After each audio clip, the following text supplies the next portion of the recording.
ఓం నమో భగవతే శ్రీ మేధాదక్షిణామూర్తయే. ఓం నమో భగవతే శ్రీ ఆదిశంకరాయ. ఓం నమో భగవతే శ్రీ రమణాయ. శ్రీ గురుభ్యో నమః. ఈ అహంభావన ఎందుకు పనికిరాదు అంటే, మనం చేసే ప్రతి పని, నీవు చేసే పని వలన నీకు అహంభావన పెరగరాదు. అంటే నీ వ్యక్తిత్వము తగ్గాలి. నీవు చేసే పని వలన లోకవాసన, దేహవాసన పెరగకూడదు అంటారు భగవాన్ రమణులు. నీవు చేసిన పని నిన్ను దేహానికి, ప్రపంచానికి బంధించేదిగా ఉండకూడదు. ఏ వాసనను తొలగించుకోవటానికి నువ్వు ప్రయత్నం చేస్తున్నావో, నువ్వు చేసే పని ఆ వాసనను నుండి విడుదల అవ్వటానికి సహకరించాలి. అంటే మన ఆలోచనలు, మనం చేసే పని, ఇవన్నీ ఈ అహంకారాన్ని తగ్గించే విధంగా ఉండాలి, కానీ పెంచే విధంగా ఉండకూడదు. భగవంతుని సంకల్పమునకు భిన్నంగా ఒక్క అంగుళం కూడా అటు ఇటు కదపలేవు. జరిగేది అంతా ఆ ఈశ్వర సంకల్పమే. ఈ సృష్టిలో ప్రతి సంఘటన ఈశ్వర సంకల్పం ప్రకారం నడుస్తుంది అని నీకు అర్థమైతే ఇప్పుడే, ఈ క్షణంలోనే నీకు దుఃఖం నశిస్తుంది. ఎందుకంటే ఈ జీవుడు ఆత్మ చేతిలో ఒక పనిముట్టు. నిజానికి ఈ మాయ అంతా, అంటే ఈ సృష్టితో సహా, ఈ జీవుడితో సహా ఆత్మ చేతిలో ఒక పనిముట్టు. అంటే ఈ మాయ అంతా ఆ పరిపూర్ణమైన జ్ఞానము ఆధారంతోనే మనుగడ సాగిస్తుంది. అలాగే ఈ జీవుడు కూడా ఆత్మ చేతిలో ఒక పనిముట్టు. ఈ సాపేక్ష జ్ఞానం ఏదైతే ఉన్నదో, ఈ పరిమితమైన జ్ఞానము, అంటే ఈ లిమిటెడ్ నాలెడ్జి, అది పూర్ణ జ్ఞానం మీద ఆధారపడి ఉన్నది.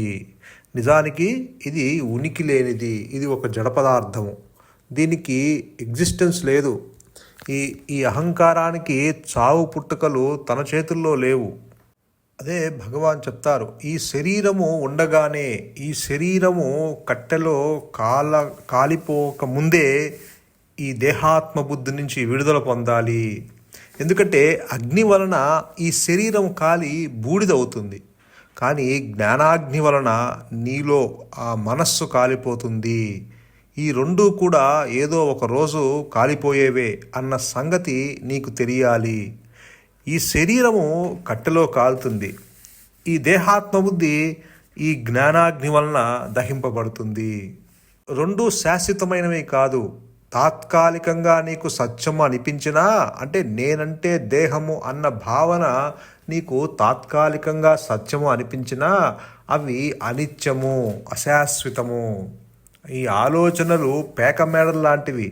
ఇప్పుడు పుట్టి మరుక్షణం నశిస్తూ ఉంటాయి. అవేమి శాశ్వతం కాదు. కాబట్టి ఈ దేహము కట్టెలో కాలుతుంది, ఈ దేహాత్మబుద్ధి ఈ జ్ఞానాగ్ని వలన కాలిపోతుంది. కాబట్టి ఈ జీవుడు అనుగ్రహం చేత ఏదో ఒక రోజు కాలిపోతాడు అని నీకు తెలిస్తే భోగమందు నీకు ఆసక్తి తగ్గుతుంది. కోరికల వెంబటి పరిగెత్తవు. ఎందుకంటే నీ హృదయంలో చావు పుట్టుకలు, అంటే పుట్టుక మరణము లేని ఒక సద్వస్తువు ఉన్నది. అది నువ్వే. కానీ నీవు మనస్సుతో కలిసిపోతున్నావు. జీవ లక్షణాలు వచ్చి నీ నెత్తి మీద పడుతున్నాయి.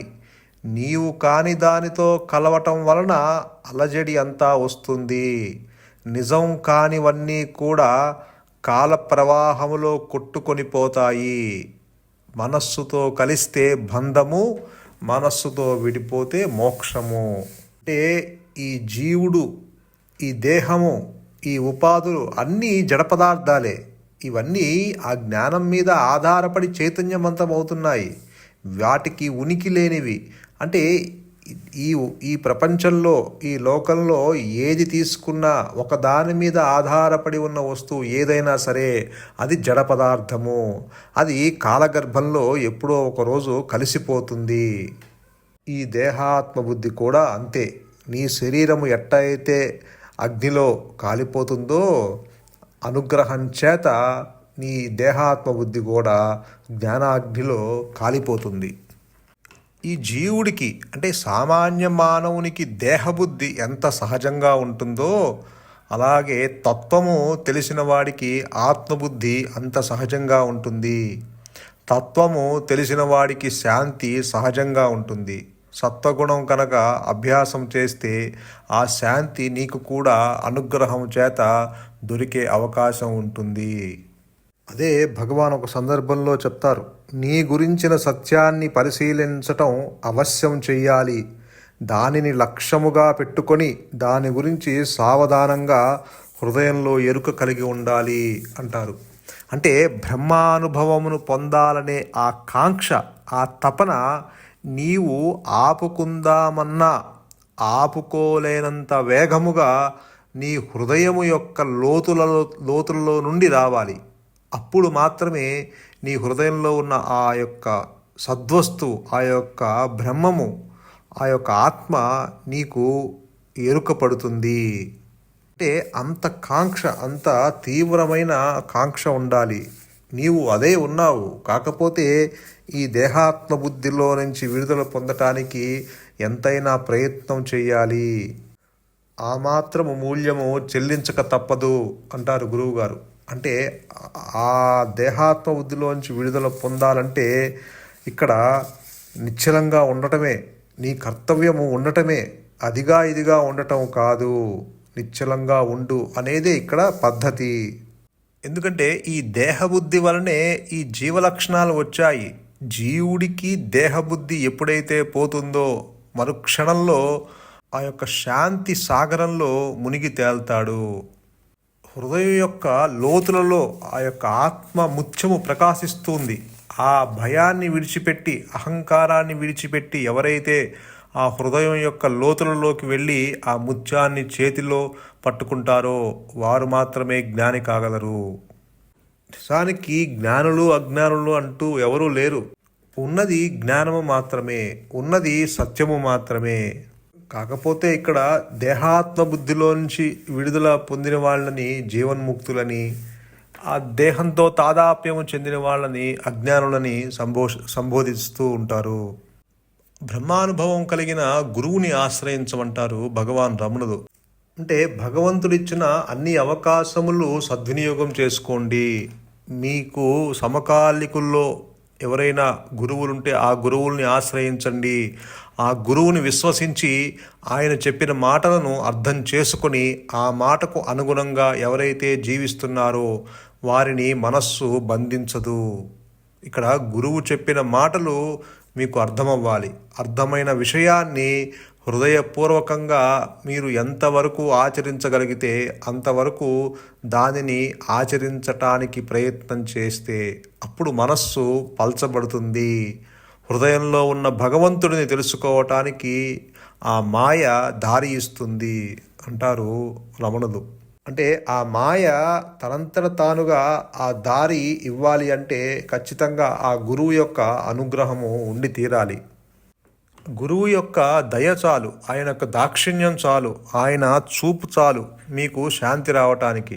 మీరేమీ కష్టపడి గుంజీలు తీయాల్సిన అవసరం లేదు.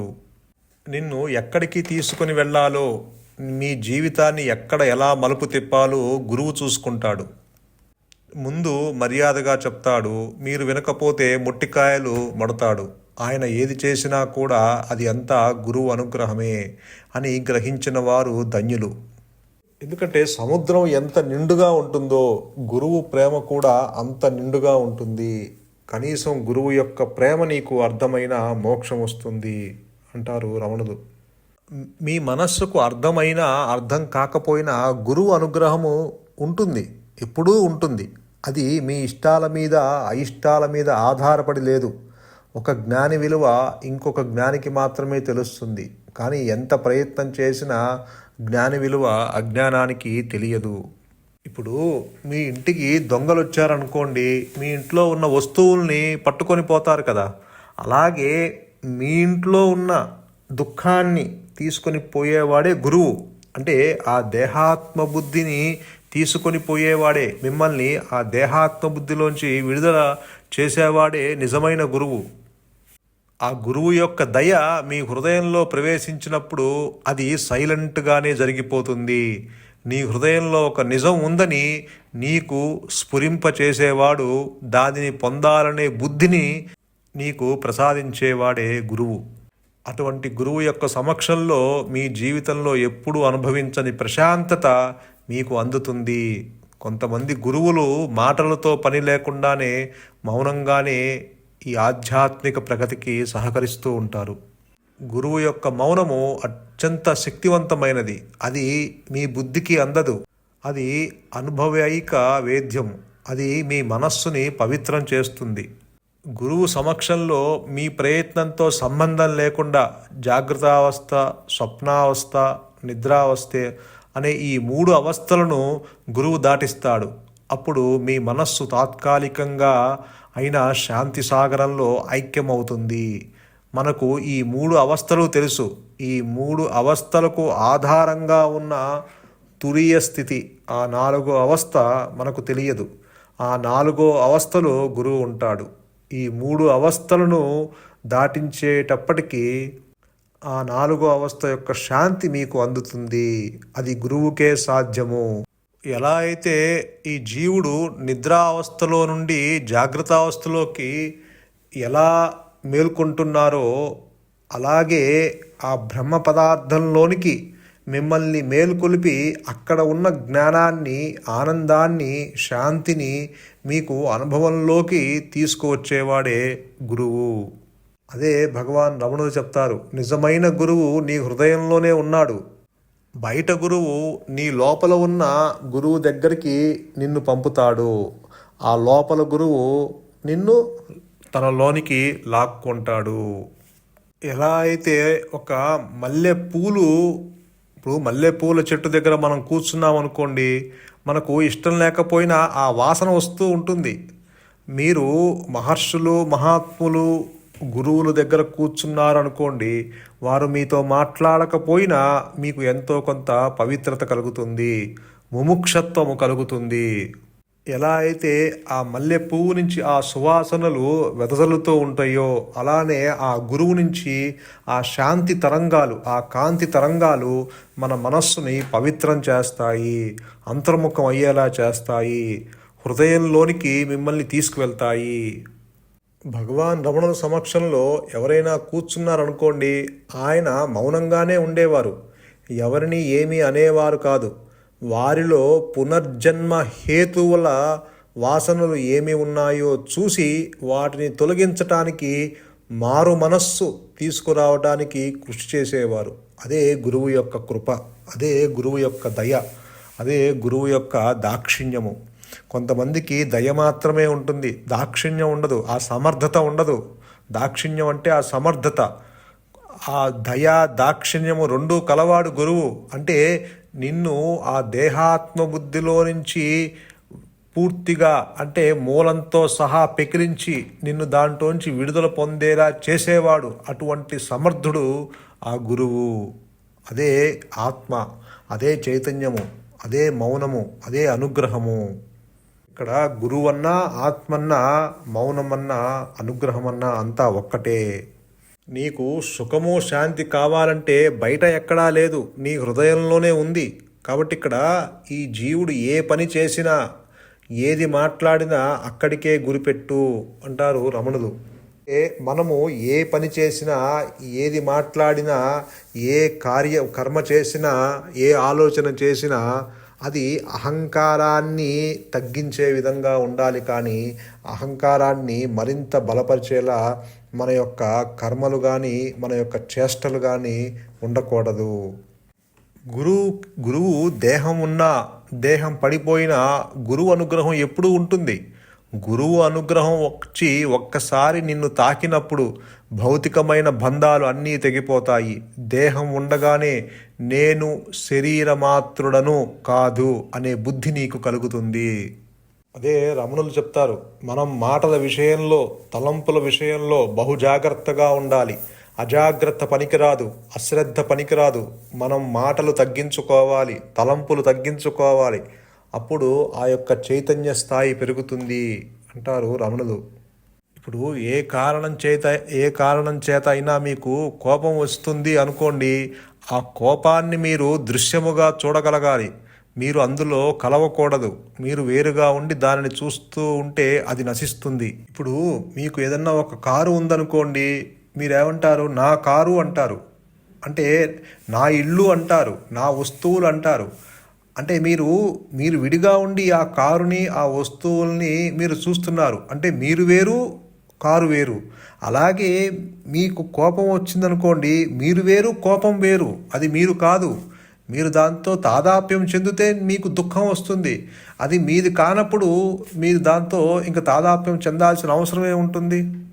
ఇప్పుడు మీరు కారుతో తాదాప్యము చెందినప్పుడు ఆ వస్తువుతో మీరు అటాచ్మెంట్ పెట్టుకున్నప్పుడు ఆ వస్తువు మీద ఏదన్నా, ఆ కారు మీద ఏదన్నా గీత పడితే మీ మీద గీత పడిపోయినట్టుగా మీరు బాధపడతారు. ఎందుకు? మీరు దానితో అటాచ్ అయి ఉన్నారు. అలాగే ఈ అరిషడ్ వర్గాలు ఏదైతే ఉన్నాయో అవన్నీ మీరు కాదు. మీరు వాటితో అటాచ్మెంట్ పెంచుకుంటే, వాటితో తాదాప్యం చెందితే అవి మిమ్మల్ని బాధ పెడతాయి. కాబట్టి అవి విడిగా ఉండి మీరు వాటిని చూడగలగాలి. అప్పుడు ఆ యొక్క దుఃఖం యొక్క స్థాయి తగ్గుతుంది. మీ మనస్సు కొంత ఆందోళన చెందకుండా ఉండటానికి మీకు అది ఉపయోగపడుతుంది అంటారు రమణులు. అంటే వేరుగా ఉండి దానిని చూస్తూ ఉంటే ఆ వచ్చిన కోపం వెంటనే నశిస్తుంది. అదే చెప్తారు ఒక సందర్భంలో భగవాన్ రమణులు, ఇతరుల విషయంలో జోక్యం చేసుకోరాదు, ప్రాపంచిక విషయ వాసనల యందు దోషదర్శనం చెయ్యాలి, వీలైనంత వరకు ఇతరుల వ్యవహారంలో జోక్యం చేసుకోకూడదు, రాగద్వేషములు రెండూ విడవలసినదే, నీవు మాట్లాడేటప్పుడు మృదువుగా హితవుగా మాట్లాడాలి, అదే మీ సాధనలో ఒక భాగం అవుతుంది, అది మీకు అంతర్దృష్టి కలగజేస్తుంది అంటారు రమణులు. కాబట్టి ఇక్కడ నీ హృదయంలో ఒక సద్వస్తువు ఉన్నది, ఒక నిజం ఉంది. ఉన్నంత మాత్రం చేత అది స్వరూపంగా వ్యక్తం కాదు. ఎప్పుడు వ్యక్తం అవుతుంది అంటే ఆ ధైర్యమైన బుద్ధితోటి, పట్టుదల అయిన బుద్ధితోటి నీ మనస్సుని లోబరుచుకొని, నీ మనస్సుని కనుక హృదయంలో ఉన్న నిజానికి స్వాధీనం చేస్తే, అర్పిస్తే, అప్పుడు అనుగ్రహం చేత అది నీకు స్వరూపంగా వ్యక్తమవుతుంది. అప్పుడు రెండు నేనులు ఉండవు, ఉండేది ఒకటే నేను. అదే అహంస్ఫురణ, సంతోషం. మౌనమే శరణ్యం, మౌనమే నీ సహజత్వం. ధన్యోస్మి.